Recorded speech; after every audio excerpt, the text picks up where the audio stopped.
অনেক মেয়ে পর্যন্ত সার্জারি করে নিজের শরীরের গঠন পাল্টিয়ে কোন কায়দায় যেন লজ্জা স্থান পাল্টিয়ে ওরা ছেলে হওয়ার চেষ্টায় আছে, পারবেন না। কিয়ামতের আগে এটা সম্ভব না। কেন সম্ভব না বলেন তো? সূরা আলে ইমরানের 6 নম্বর আয়াতে আল্লাহ দলিল দিচ্ছেন, ওয়াল্লাযী ইউসাউবিরুকুম ফিল আরহামি কাইফা ইয়াশা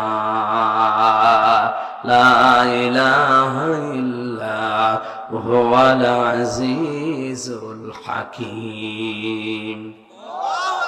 আধুনিক যে তাফসীর গুলো পাওয়া যায় দেখবেন ওখানে আছে, তিনি সে আল্লাহ যিনি মায়ের রেহেমের ভেতরে তোমাদের আকৃতি তৈরি করেন। তাহলে আকৃতি বানানো, এই গঠন বানানোর দায়িত্ব কার? আরো জোরে বলেন কার? কোরআনে কারীম প্রমাণ দিচ্ছে, ফালিয়ানজুরিল ইনসানু